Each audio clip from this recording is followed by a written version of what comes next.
আজকে ছিল দুর্গাপূজার সপ্তমী, তাই সন্ধ্যাবেলা রেডি হয়ে বেরিয়ে পড়েছি। আজকে যাচ্ছি আমরা ঠাকুর দিতে চুচুড়ায়। এখন আমাদের ট্রেন অলরেডি চলে এসেছে। ট্রেনে উঠে কিছুক্ষণের মধ্যে নেমে যায় চুচুড়ায়। তারপর সেখান থেকে অটো করে আসলাম একটা জায়গাটার নাম ভুলে গেছি। আর আজকেও ছিল আমার সঙ্গে আমার প্রিয় মানুষ, আর পিছনে ছিল তার মা ও দিদি, আর সামনে আমরা হাত ধরে পায়ে পা মিলিয়ে হাঁটছিলাম। অটো থেকে নেমে হাঁটতে হাঁটতে চলে আসলাম একটা পুজো মণ্ডপের সামনে থেকে প্যান্ডেলটা দেখতে কিন্তু বেশ দারুণ লাগছে।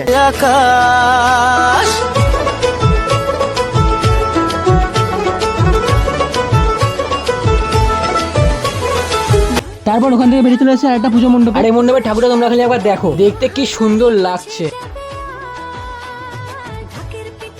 তারপর ওখান থেকে বেরিয়ে কিছুটা আসতে দেখি আর একটা পুজো মণ্ডপ। প্যান্ডেলটা একদম রাস্তার পাশে, তাই ঢুকে পড়লাম। ঢুকে দেখলাম ঠাকুরটা বেশ দারুণ করেছে। অনেকক্ষণ ধরে খোঁজাখুঁজির পর ফাইনালি পেলাম চুচুড়ার সেই বিখ্যাত প্যান্ডেল মহেন্দ্রতারা। প্যান্ডেলটা ফোনের মধ্যে এত দেখছি, তাই ভাবলাম সামনে থেকে একবার দেখে আসি, যেহেতু বাড়ির কাছেই রয়েছে। আমাদের প্ল্যান ছিল এখানেই আসার, কিন্তু দুর্ভাগ্যবশত আমরা খুঁজেই পাচ্ছিলাম না। কি করে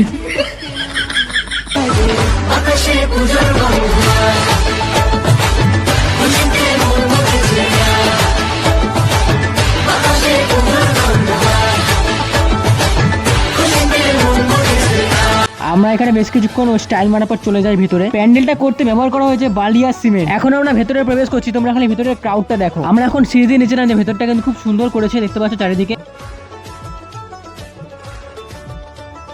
এখানে কিন্তু ঠাকুরটা খুব সুন্দর করেছে। ওখান থেকে বেরিয়ে রওনা দিই বাড়ির দিকে। দেখা হচ্ছে পরের ভিডিওতে, টাটা।